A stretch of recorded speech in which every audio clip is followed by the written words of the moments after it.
রাতে মায়ের হাতে রান্না করা খাবার খুব মজা করে খেয়ে রাত 10টায় ঘুমালাম। সকাল গেল, ঘুম থেকে উঠলাম না। আমি আরামে ঘুমাবো বলে আমার মা আমাকে ডাকলো না। দুপুর গেল, তারপরও আমি ঘুম থেকে উঠলাম না।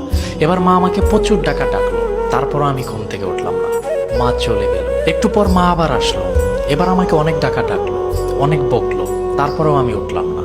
এবার মা একটা থাপ্পড় মারলো, তারপরেও আমি উঠলাম না। এবার মা আমার হাত ধরে টান দিল, কিন্তু এবার আমার হাত পুরো শরীর নিয়ে নেড়ে উঠলো।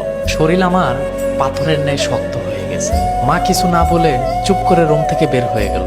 এবার বাবাকে ডেকে নিয়ে আসলো, কিন্তু বাবা আমাকে অনেক ডাকার পরেও আমি তারপরও উঠলাম না। এবার বাবা তার চোখের জল ফেলে বলছে, তুই উঠে আয়, তোকে আর কোনোদিন কিচ্ছু বলবো না।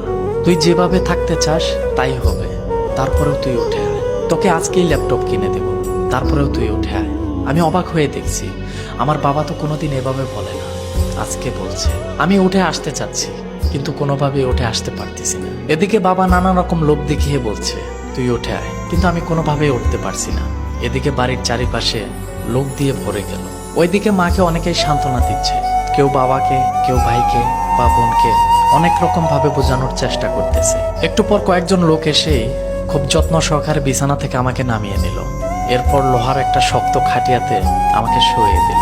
আমি কাঁদছি আর বলছি, আমার পিঠে অনেক ব্যথা হচ্ছে, আমাকে নামাও এই শক্ত লোহার খাটিয়া থেকে। কেউ আমার কথা শুনলো না। একটু পর ওই লোকজনগুলো গরম পানি নিয়ে এসে আমার শরীরে কিছুটা পানি ঢেলে দিল।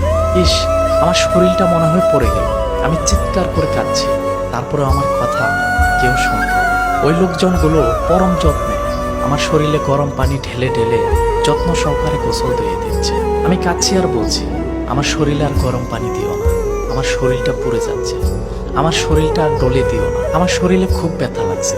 তারপরেও কেউ আমার কথা শুনলো না। অনেক সময় নিয়ে আমাকে গোসল করানোর পর শরীরটাকে ধুয়ে পুছে নিয়ে আসলো আমার বসার জায়গায়। আমি খুব খুশি হলাম, ভাবলাম এবার মনে হয় আমাকে এখানে বসাবে। কিন্তু ওরা এখানে না বসিয়ে আমাকে কাঠের একটা শক্ত খাটে শুয়ে দিল, একটা চাদরও দিল না। একটু পর মা বোন আরো কয়েকজন মিলে আমাকে একটা সাদা কাপড় পরালো।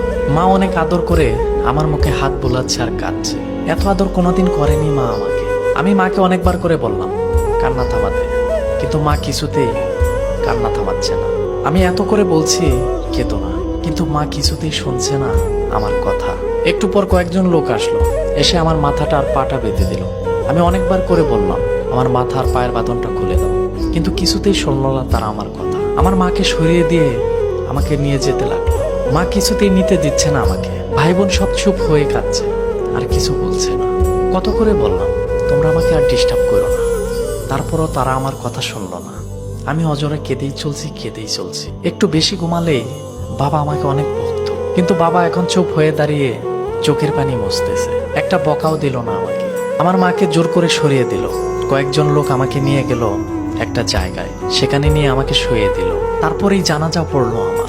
জানাজা শেষ করে নিয়ে গেল আমায় একটু দূরে একটা গর্ত করে রেখেছে। বাবা আর ভাই এই দুইজন মিলে আমাকে কোলে করে নিয়ে ওই ছোট্ট মাটির গর্তে শুয়ে দিল। একটা বালিশ, একটা চাদর, একটা লাইটও দিল।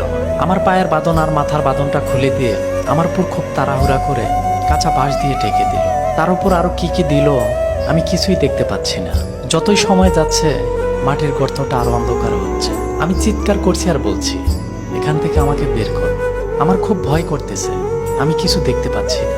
একটু পরেই আমার উপর মাটি চাপা দিয়ে সবাই চলে যাচ্ছে।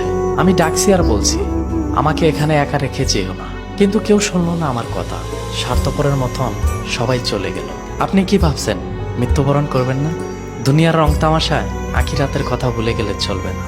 আজকে না হয় কাল আমাদের সবাইকে চলে যেতে হবে, দুনিয়াটা থাকার জায়গা না।